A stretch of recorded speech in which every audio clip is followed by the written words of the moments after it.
ماحِ الذنوب والخطا منبع الجود والعطاء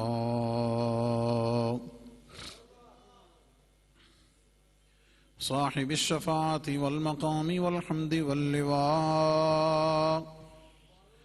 الذي دنا فتدلى فكان قاب قوسين أو أدنى فأوحى إلى عبده ما أوحى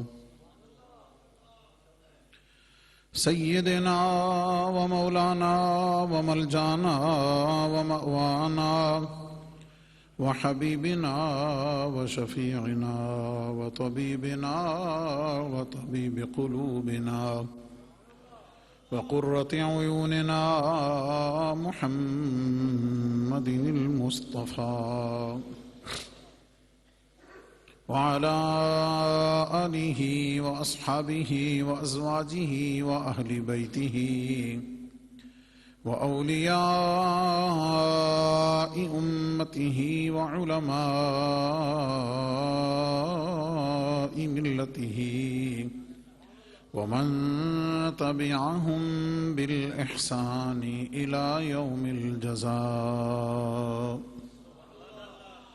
أما بعد فأعوذ بالله من الشيطان الرجيم بسم الله الرحمن الرحيم يوصيكم الله في أولادكم للذكر مثل حظ الأنثيين صدق الله مولانا العظيم وصدق رسوله النبي الكريم إن الله وملائكته يصلون على النبي يا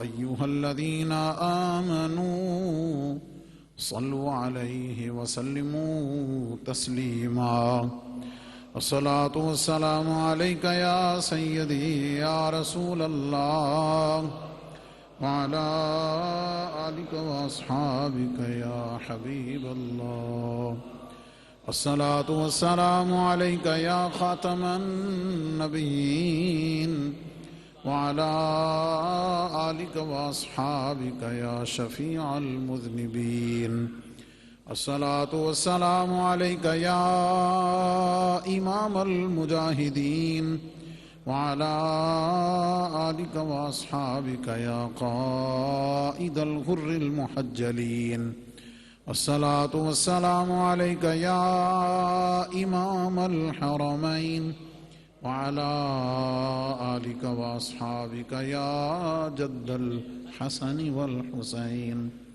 گنج بخش فیض عالم مظہر نور خدا پیر کامل کامل آرا رہنما گنج بخشی آپ کی مشہور ہم پہ کر کرم کر کرم کروا کرم دونوں جہاں میں رب شرم اللہ رب العزت کی حمد و ثنا اور اس کے محبوب کریم رؤوف الرحیم صلی اللہ علیہ وسلم کی بارگاہ میں نذرانہ درود و سلام عرض کرنے کے بعد جملہ سامعین حاضرین بزرگوں دوستوں عزیزان جی قدر بڑی محبت عقیدت اور احترام سے بارگاہ گنج بخش میں حاضری کے لیے اور جمعہ کی ادائیگی کے لیے تشریف لانے والے جملہ غلامان گنج بخش و غلامان مصطفیٰ صلی اللہ علیہ وسلم کیو ٹی وی کے ذریعے یوٹیوب لائیو چینل کے ذریعے پوری دنیا کے عقیدت مند محبین مخلصین ناظرین ناظرات ماؤں بہنوں بیٹیوں مستورات سب کی خدمت میں السلام علیکم ورحمۃ اللہ۔ آج کے اس مختصر وقت میں میں نے اللہ تعالیٰ کی توفیق سے اور قرآن و سنت کی روشنی میں جس مسئلے کو ڈسکس کرنا ہے اور آپ کی خدمت میں کچھ باتیں عرض کر کے کچھ کمزوریوں کی طرف نشاندہی اصلاح کی نیت کے ساتھ پوری محبت اور اخلاص کے ساتھ عرض کرنی ہے۔ وہ ایک عمومی معاشرتی مسئلہ ہے، اور وہ ہے وراثت کا، ترکے کا، جائیداد کا، جو ہمارے معاشرے میں بہت پرانا بھی ہے، بہت گہرا بھی ہے، اور ہم اس پہ بات کرتے ہوئے بھی جھجکتے ہیں اور سننا تو شاید پسند بھی نہیں کرتے۔ میں یہ عرض کر دوں ابتدا میں ہی کہ بطور اسکالر ہمیں ہر طرح کے لوگوں سے ملاقات اور مختلف محافل میں بیٹھنے کا اتفاق رہتا ہے، تو یہ ایک عمومی بات ہے جو تقریباً تمام خطیب حضرات کے لیے، مقررین کے لیے کہی جاتی ہے کہ بھئی یہ معاشرتی مسائل کو ڈسکس نہیں کرتے، یعنی لوگوں کو جن چیزوں میں رہنمائی کی ضرورت ہے اس پر بات نہیں کرتے۔ معراج پر، میلاد پر بات سمجھ گئے، فضائل پر ٹھیک ہے جی بہت باتیں ہوتی ہیں، عقائد پر بہت بات ہوتی ہے، کسی حد تک یہ بات صحیح بھی ہے، ہم اسے ڈینائی نہیں کرتے، کیونکہ اگر چند ایک کرتے ہیں لاکھوں میں سے تو ظاہر ہے وہ نہ ہونے کے برابر ہے۔ حالانکہ ہر ذی شعور اور ذمہ داری کا احساس رکھنے والا اسکالر، خطیب، مقرر، وائز، وہ موضوع اس کا کوئی بھی ہو، وہ کہیں نہ کہیں درمیان میں کوئی نہ کوئی بات معاشرے سے، موجودین اور حالات سے جو جڑی ہوتی ہے وہ ضرور کر جاتے ہیں۔ ان ساری چیزوں کو سامنے رکھتے ہوئے اس عنوان کے ساتھ کہ ہمارے معاشرتی مسائل کیا ہیں، اس بارے میں قرآن و سنت ہمیں کیا رہنمائی کرتی ہے، اور قرآن و سنت کے احکامات میں اور ہمارے درمیان گیپ کتنا ہو گیا ہے، ہم اس سے دور کتنا ہو چکے ہیں اور کہاں دور جا کے پڑے ہیں۔ فار ایگزامپل، مثال کے طور پہ شادی نکاح پر جب بات ہوتی ہے تو رشتہ دیکھنے سے لے کر دلہن بیٹی کے گھر آنے تک، بلکہ اس کے بعد بھی چند دن تک، شادی بیاہ کے نام پہ ہم جو کچھ کرتے ہیں ہم اس کو شامل رکھیں گے نا، کیونکہ ہم اسی معاشرے کے فرد ہیں، انوالو ہیں اس میں، چاہتے نہ چاہتے ہوئے کہیں نہ کہیں ہم اس میں شامل بھی ہوتے ہیں، ہم اس سے الگ تو نہیں ہو سکتے۔ تو تمام مراحل میں ہم نے جو کچھ بنا لیا ہے یا ہم نے جو کچھ گھڑ لیا ہے، اور ہم ان کو پورا کرنے میں جتنا انسسٹ کرتے ہیں، جتنا اس کے لیے کوشش کرتے ہیں، جتنا اس پہ زور ڈالتے ہیں، ان ساری چیزوں کو میں ون بائی ون نہیں ڈسکس کرتا، کیونکہ میرا موضوع یہ نہیں، میں صرف مثال دے رہا ہوں کہ ہم کتنے دور جا پڑے ہیں۔ اس کی مثال ایک دے رہا ہوں، اور یہ پہلے بھی کچھ چند سال پہلے بات کرتے ہوئے میں نے اس کو پوائنٹ آؤٹ کیا تھا۔ وہ یہ ہے کہ جب نکاح کی بات آتی ہے، اور نکاح میں بھی جب وہ کالم آتا ہے نا حق مار والا فل کرتے ہوئے، تو میرے سمیت جتنے بھی اسکالر نکاح خان ہیں، خطیب ہیں، وہ پوچھتے ہیں ہاں جی حق مار کتنا لکھنا ہے؟ تو بلا سوچے سمجھے کیا کہتے ہیں؟ شرعی، جو شرع کا حکم ہے لکھ دو جی، ہے یا نہیں؟ معذرت صحیح کہہ رہا ہوں نا بھائی، مجھے تو ہزاروں دفعہ واسطہ جی کتنا جی شرعی لکھ دو جی، جو شریعت کہن دی لکھ دو جناب، جو شرع کا حکم ہے ہم وہی لکھیں گے۔ تو کئی دفعہ میں بے تکلف ماحول ہو تو میں کہہ بھی دیتا ہوں وہاں پہ بھی، لیکن آج توجہ کے لیے سب کے لیے ظاہر ہے سینکڑوں لاکھوں ماں باپ بھی جن کی ماشاءاللہ اولادیں ہیں، آگے آپ نے شادیاں کرنی ہیں، سب کو اللہ تعالیٰ اپنی اولادوں کی خوشیاں نصیب فرمائے، بے شمار جوان بیٹھے ہوئے ہیں آگے۔ توجہ والی بات یہ ہے، جو میں جملہ کہنا چاہتا ہوں کہ منگنی رشتہ دیکھنے سے لے کر آخری رسم تک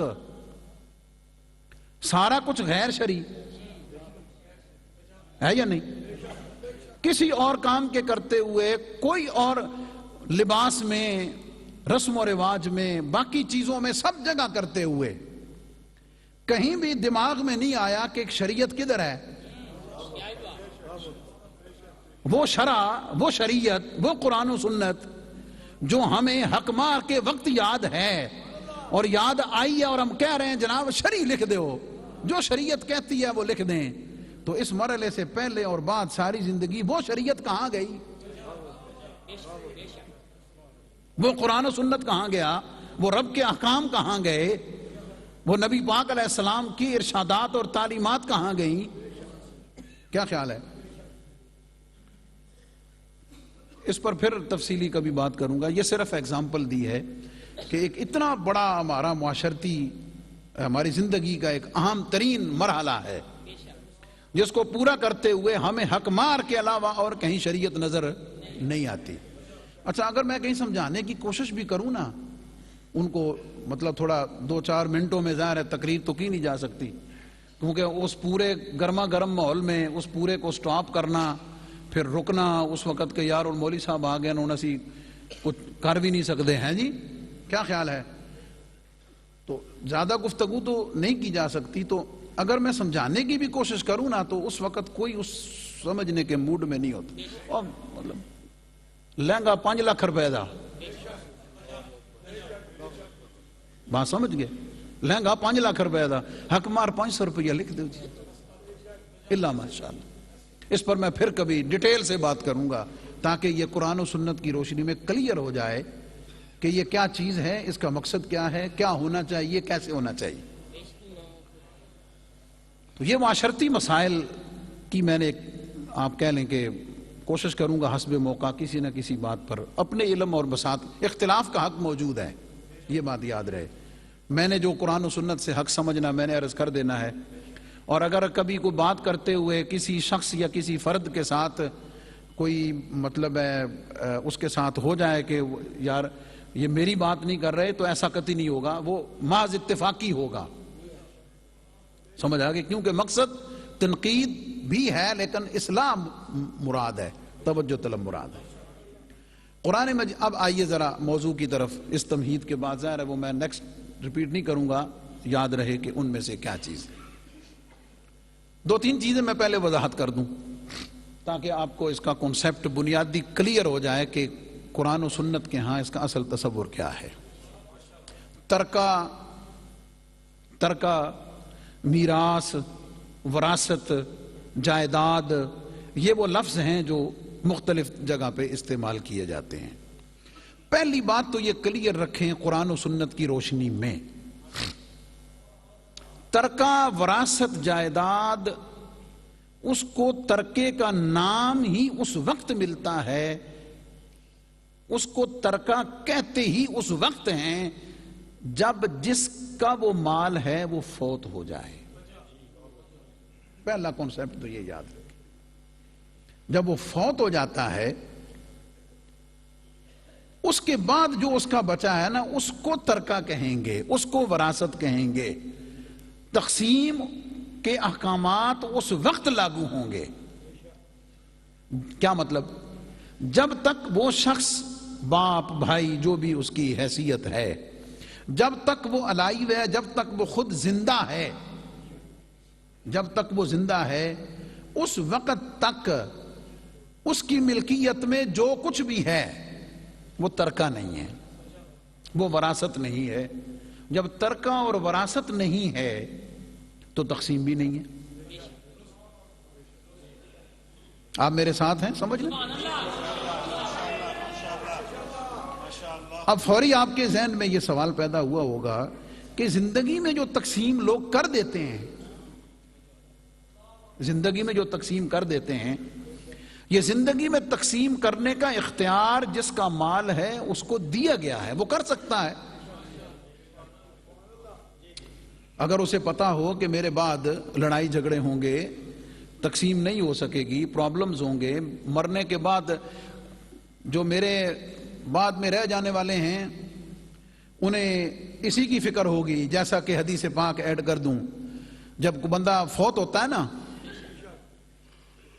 جب بندہ کو فوت ہوتا ہے فرشتے اس کے نامہ اعمال ٹٹول رہے ہوتے ہیں،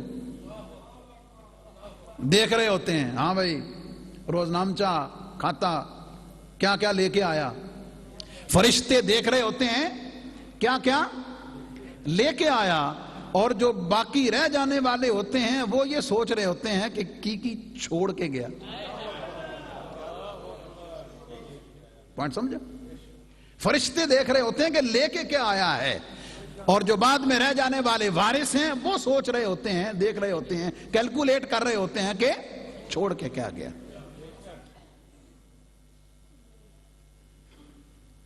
تو زندگی میں جو تقسیم کرنا ہے اجازت ہے، جائز ہے، بلکہ اگر باپ کو خدشہ ہو، یہ توجہ اسپیشلی جو اللہ تعالیٰ کی مہربانی سے جن کے پاس زیادہ مال ہے، بزنس کا پھیلاؤ زیادہ ہے، کام کاج کا پھیلاؤ زیادہ ہے، ٹھیک ہے جی، انہیں پتا ہے کہ بعد میں کھینچا تانی ہوگی اور اس پر جو عزت پہ حرف آئے گا وہ مرنے والے پہ آئے گا. تو ایسی صورت میں عقل مندی کا تقاضا یہ ہے، عقل مندی کا تقاضا یہ ہے، اپنی عزت کو بچانے کا طریقہ یہ ہے کہ اپنی زندگی میں ہی ڈکلیئر کر جائے. لیکن یاد رکھنا، وہ تقسیم کر دینا، وہ دے دینا، وہ بطور وراثت نہیں ہے. یہ سمجھنے والی بات ہے. وہ جو تقسیم کر رہا ہے وہ اپنی وراثت کو، ترکے کو تقسیم نہیں کر رہا ہے، وہ اس کا مالک ہے، وہ اس کا مالک ہے. اور جب مالک ہے تو جس کو جو بھی دے رہا ہے وہ احسان کرتے ہوئے اسے تحفہ دے رہا ہے. ایک اور بڑی دلچسپ بات کلیئر کر دوں یہاں پہ. بہت سارے بچے جو ہیں وہ اپنے باپ کی زندگی میں اپنے باپ سے اپنے حق کی ڈیمانڈ کرتے ہیں. ایک معاشرتی مسئلہ ہے نا. بہت سارے بچے اپنے باپ کی زندگی میں کہتے ہیں جناب میرا حصہ مینو دے دیو، مینو الگ کر دیو.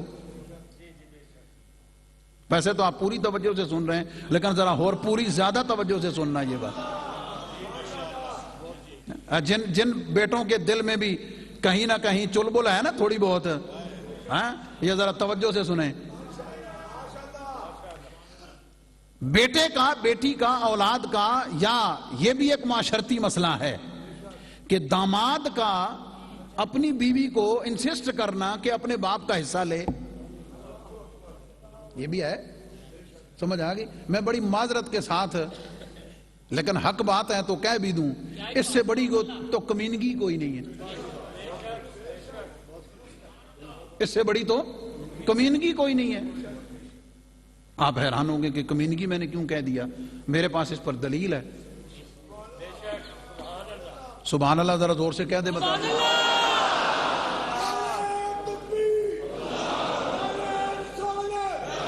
نبی پاک علیہ الصلوۃ والسلام کی لخت جگر، نور نظر، دل کا سرور، آنکھوں کا چین، ام الحسنین سیدہ فاطمۃ الزہرا سلام اللہ علیہا، گھر کے سارے کام کاج خود کرنے، پانی خود لانا، جھاڑو خود دینا، سب کام کاج خود کرنے ہیں. اب حضرت علی رضی اللہ تعالیٰ عنہ اور اس کے ساتھ پھر بچوں کی ان کی تربیت، تعلیم، ساری چیزیں، دیکھ بھال، شوہر کے حقوق، اور پھر رب کی عبادت. سبحان اللہ. حضرت علی رضی اللہ تعالیٰ عنہ کو پتہ چلا کہ حضور علیہ السلام کی خدمت میں کچھ نوکرانیاں، خادمائیں، لونڈیاں آئی ہیں. تو حضور علیہ السلام ظاہر ہے اسے تقسیم فرماتے تھے، دیتے تھے. حضرت علی رضی اللہ تعالیٰ عنہ نے بی بی پاک کو فرمایا بھئی تو بھی جا اور حضور علیہ السلام سے تو بھی ایک لونڈی لے بطور بیٹی. خود کیوں نہیں کہا؟ خود کیوں نہیں کہا؟ وہاں پہ لفظ ملتے ہیں، فرمایا مجھے حضور سے حیا آتی ہے، مجھے حضور سے حیا آتی ہے. توجہ طلب بات. خود ڈیمانڈ کرنا اولاد کا کہ ابا جی میرا حصہ دے دیو، اولاد باپ سے مانگ ہی نہیں سکتی. کیوں؟ جملہ قابل توجہ، جب تک باپ زندہ ہے، جب تک باپ زندہ ہے جو کچھ اس کا ہے وہ ہے ہی اسی کا، اس میں کسی کا حصہ ہے ہی نہیں، ختم۔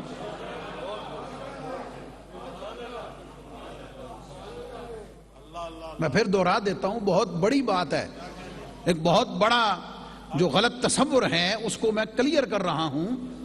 جو کچھ باپ کا ہے، جتنا ہے، جب تک وہ زندہ ہے اس میں کسی کا حصہ ہے ہی نہیں، وہ ہے ہی اس کا، نہ اس کی بیوی کا، نہ اس کے بچوں کا، نہ کسی کا نہیں ہے۔ ہاں اگر اس کے ماں باپ زندہ ہیں نا، ہاں اگر اس کے اپنے ماں باپ زندہ ہیں پھر اس کا کچھ بھی نہیں ہے، وہ سارا اس کے ماں باپ کا ہے۔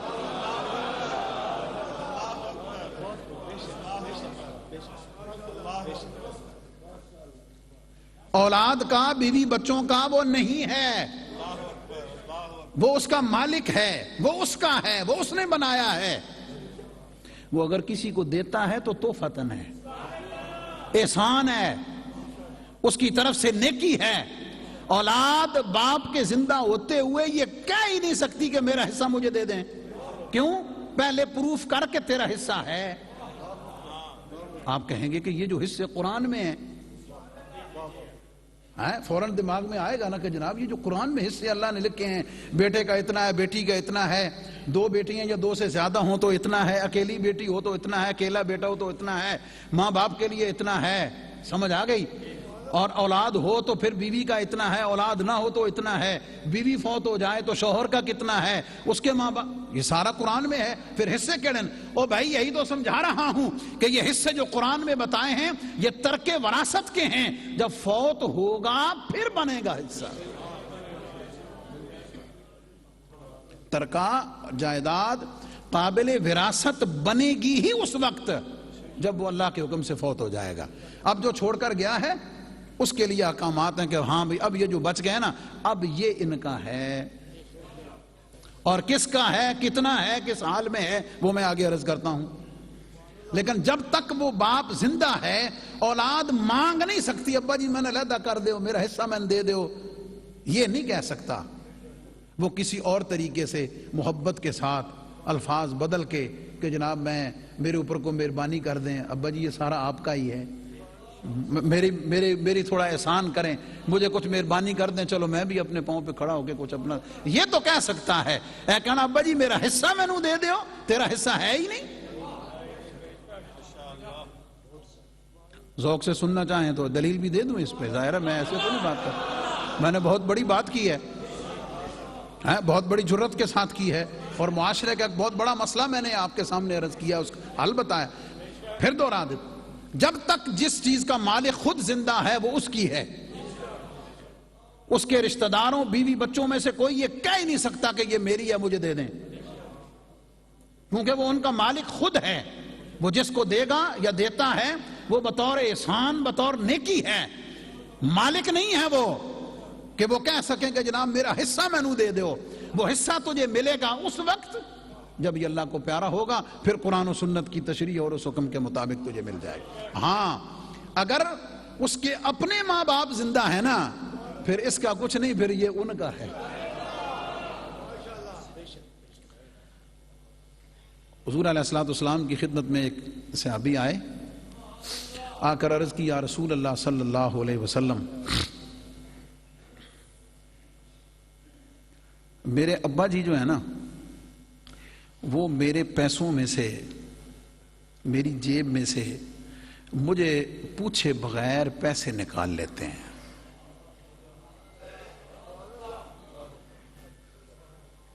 دونوں صحابی ہیں، باپ بھی اور بیٹا بھی۔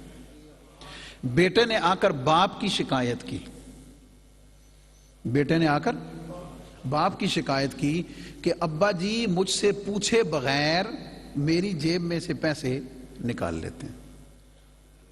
معاشرتی مسئلہ، اس حدیث کے ساتھ اس کا تعلق نہیں، ذہن میں آ گیا تو کہہ دیتا ہوں۔ بڈھی باں میں جیب خالی کر لوے ہیں،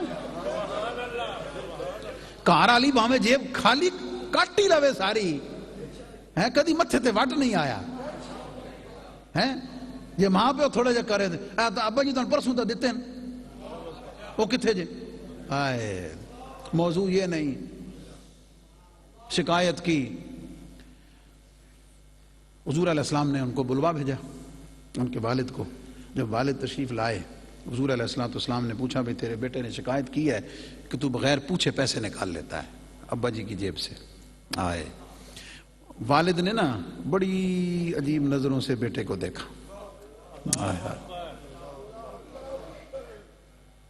میں جو طالب علم اور حدیث کے طالب علم کے طور پہ سمجھا ہوں نا آنکھوں میں باپ نے بیٹے کو یہ کہا کہ پتر گھر دا مسئلہ سی گھر ہی کر لینا سی حضور نے کیوں دسے یار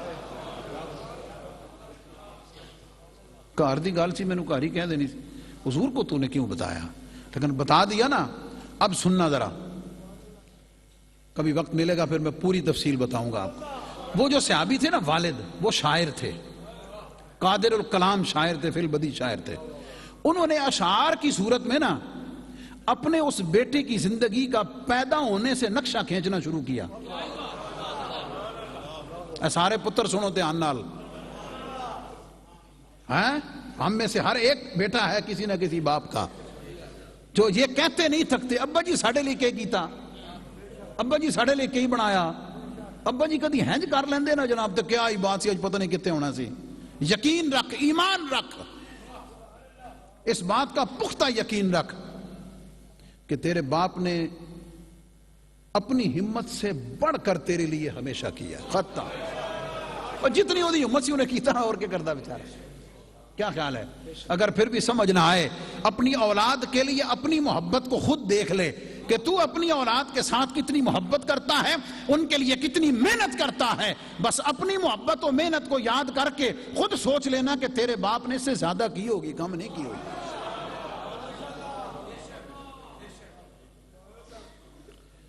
اشعار کی صورت میں اس صحابی نے پیدا ہونے کے وقت سے شروع کیا کہ حضور جب یہ پیدا ہوا تو ان سارے یاد آ گیا نا میں کنج دے پیدا ہوئے اس کو چلنا نہیں آتا تھا اس کو بولنا نہیں آتا تھا اس کو کھانا نہیں آتا تھا یا رسول اللہ صلی اللہ علیہ وسلم میں نے اور اس کی ماں نے اپنا آپ بھلا دیا اس کے آرام کے لیے ہم نے کھایا یا نہیں کھایا اس کو ہم نے کھلایا ہم سوئے یا نہیں سوئے اس کو ہم نے سلایا ہم نے پورا پہنا یا نہیں پہنا اس کو ہم نے گرمائش موسم کی پوری دی ہے یا رسول اللہ میں نے اس کے لیے سفر کیے میں اس کے لیے بھوک کاٹ کے بچا کے لایا وہ پورا کھینچا پھر حضور میں نے اس کے نخرے اٹھائے میں نے اس کی فرمائشیں پوری کی میں نے یہ کیا وہ سارا گناتا گیا جناب وہ سارا کچھ جو میں اور آپ کرتے ہیں جو میرے اور آپ کے لیے میرے اور آپ کے ماں باپ نے کیا ہوا ہے اس نے پورا نقشہ کھینچا اور شاید 200 سے زیادہ اشعار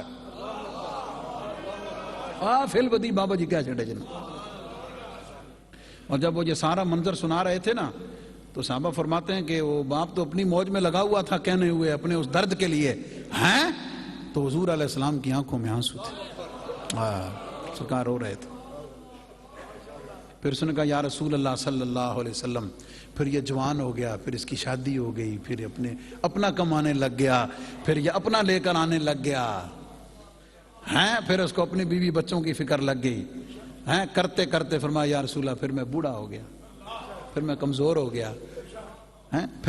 ہو گیا پھر میں کمانے سے رہ گیا پھر میں لانے سے رہ گیا ہائے ہائے ہائے میری یہ کیفیت ہو گئی اب اس نے جو درد دل سے کہا اس نے کہا یا رسول اللہ صلی اللہ علیہ وسلم اگر یہ میری ضرورت کو پورا کرتا رہتا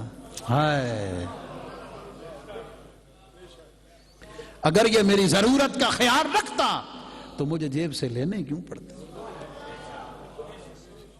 یہ ہے اصل بات مجھے لینے ہی کیوں پڑتے اس کیفیت میں رک کر کہنے لگا ہوں میں نے آپ کو فکر یہ دی ہے کہ اولاد جو ہے وہ باپ سے مانگ نہیں سکتی کہ میرا حصہ مجھے دیں کیونکہ ان کا حصہ ہے ہی نہیں وہ سارا باپ کا ہے ہاں اگر اس کا دادی دادا زندہ ہے اگر اس کے ماں باپ اپنے زندہ ہیں پھر اس کا کچھ نہیں ہے ہی اس کے ماں باپ کا یہ کہنے لگا جب یہ سارا اس نے منظر کشی کی، نبی پاک صلی اللہ علیہ وسلم نے اس وقت یہ حدیث پاک کا معروف حصہ جو آپ نے سنا ہوگا، حضور علیہ السلام نے فرمایا انت و مالک لابیک.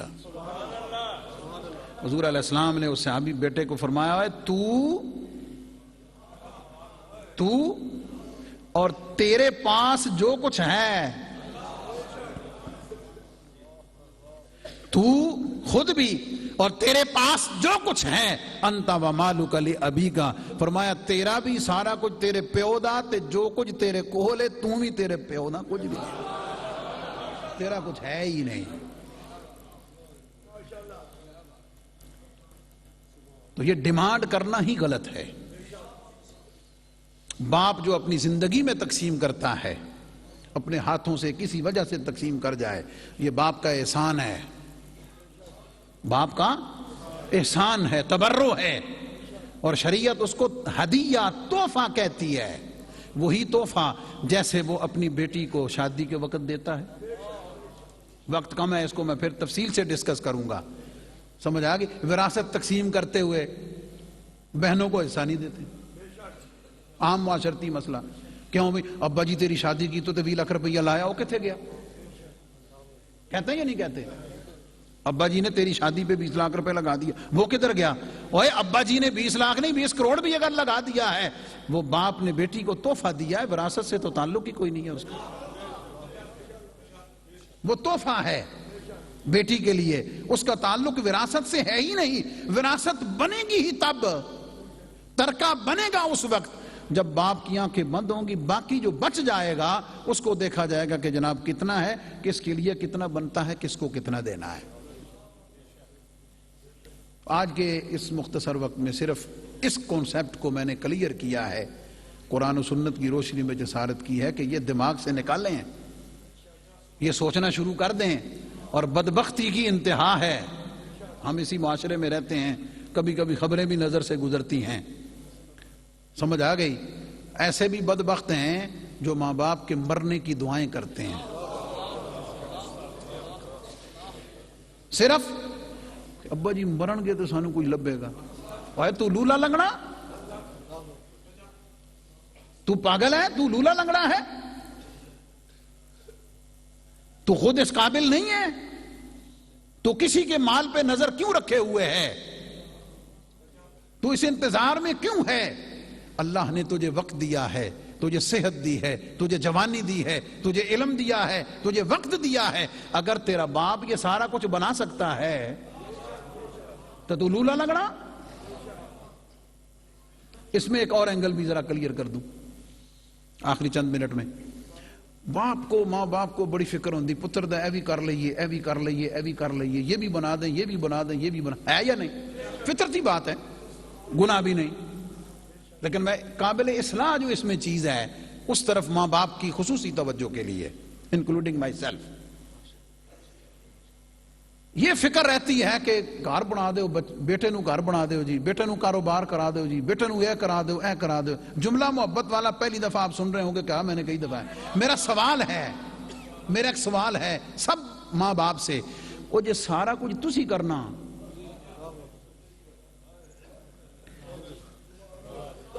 کوئی نہیں سمجھے؟ وہ جب سارا کچھ تم نے کرنا ہے تو اس سے پھر بہ کے کھانا ہی ہے نا، اس نے تو اجاڑنا ہی ہے نا. جب اس کو فکر ہی کوئی نہیں، جب اس کو فکر ہی کوئی نہیں کہ میں نے گھر بنانا ہے، میں نے کچھ بچانا ہے، میں نے اپنی زندگی کے نظام کو چلانا ہے، جب اس کو آپ نے اس قابل کرنے کے لیے کوشش ہی نہیں کی، سارا کچھ پکا پکایا تو اسی اگے رکھ دیتا تو کھائے گا مزے نال. جب وہ ختم ہوئے گا تو پھر کی کرے گا؟ ہاں، اس کو سکلز دیں، اس کو اس قابل کریں، اس کے اندر یہ ٹیلنٹ ڈیولپ کریں، اس کے کانسیپٹ کو کلیئر کریں کہ پتر یہ جو کچھ ہے تو تہاڈا ہی، لیکن نیا زمانہ، نئے صبح و شام پیدا کر. بات سمجھ گئی؟ ہم یہاں تک پہنچے ہیں تو اس سے آگے نکل، اس سے اگلی منزل کو تلاش کر، اس سے بہتری کی طرف جا. تو کہنے والی بات یہ ہے کہ کوشش کریں اپنی اولاد کے لیے، لیکن جو اصل کرنے کا کام ہے نا وہ کریں. وہ کیا ہے؟ ان کو اچھا پڑھائیں، سب سے پہلی بات ان کو تعلیم اچھی دلائیں، اس کے ساتھ ساتھ ان کی تربیت اچھی کر دیں. ختم آ گئی. اور آپ یقین جانیں آپ 1 روپے کی جائیداد چھوڑ کر نہ جائیں، آپ کا کوئی بینک بیلنس نہ ہو، کچھ بھی نہ ہو، آپ اچھا پڑھا کے اچھی تربیت کر کے چلے جائیں، وہ زندگی میں ایسی جگہ پہ پہنچیں گے کہ لوگ رش کریں گے بار کتنے پہنچ گئے۔ آپ سمجھ گئے؟ کیونکہ آپ نے اس کو کیز دے دی ہیں، آپ نے اس کو کنجیاں دے دی ہیں، آپ نے اس کو ہنر دے دیا ہے، آپ نے اس کو علم دے دیا ہے، آپ نے اس کو تربیت کر دی ہے۔ اب وہ زندگی میں جہاں بھی جائے گا اپنی زندگی کے اسباب پیدا کرتا رہے گا۔ اس کے ساتھ جو ہو سکتا ہے، جتنا ہو سکتا ہے، میرے سمیت آپ سب بے شمار لاکھوں لوگ اگر اپنی اپنی زندگی پہ غور کریں، کامیاب لوگ جتنے ہیں، سمجھ آ گئی؟ ہم تو یہ دیکھ رہے ہیں کہ جن کو بنا بنایا ملتا ہے کو 100 میں سے 1 ہی سنبھال سکتا ہے، ہاں باقی کھا پی کے اجاڑ کے، سمجھ آ گئی؟ ملوں کے مالکوں کی جو اولاد ہے نا، بلینئرز، سمجھ آ گئی؟ وہ ایک نسل دوسری نسل کے بعد پھر زکاتیں لیتے پھرتے ہیں۔ کیوں؟ جو بتانے کی چیز تھی، جو سمجھانے کی چیز تھی، وہ بتائی نہیں، سمجھائی نہیں۔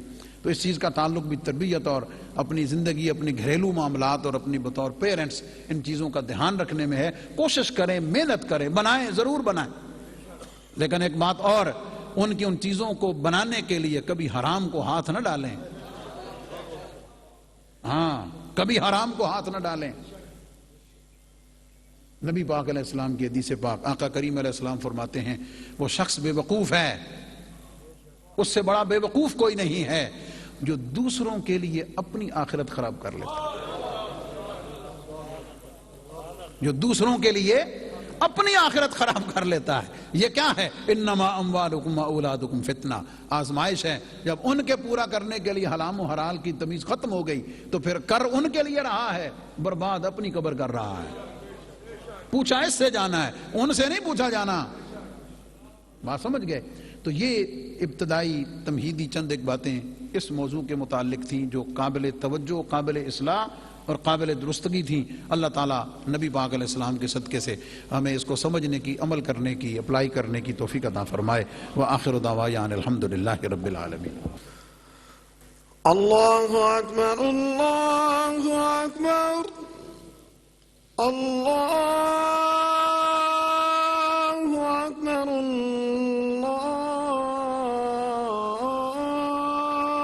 اکبر، اشہد ان لا الہ الا اللہ،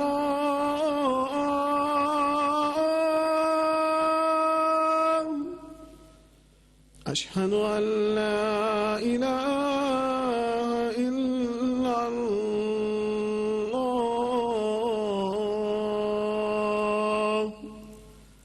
اشہد ان محمد رسول اللہ،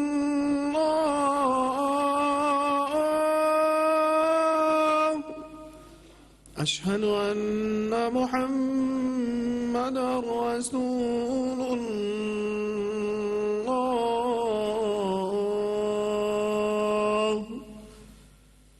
حی علی الصلاة،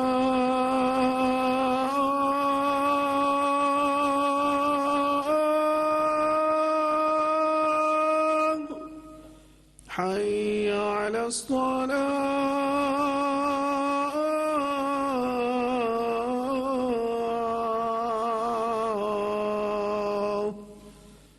حی علی الفلاح،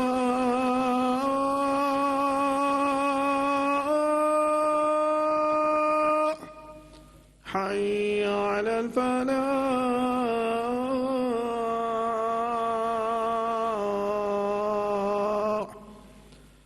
اللہ اکبر، اللہ اکبر، لا الہ الا اللہ۔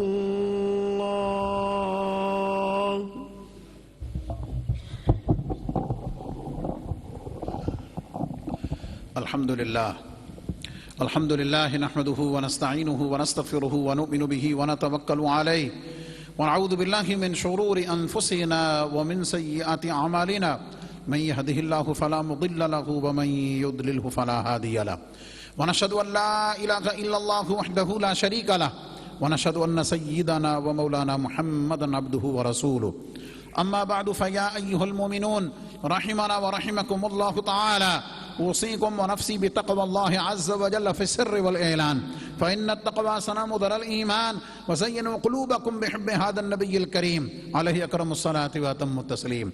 قال الله تبارك وتعالى في كلامه المجيد: يوصيكم الله في أولادكم للذكر مثل حظ الأنثيين. بارك الله لنا ولكم في القرآن العظيم، ونفعنا وإياكم بالآيات والذكر الحكيم، إنه تعالى ملك كريم جواد بر رؤوف رحيم.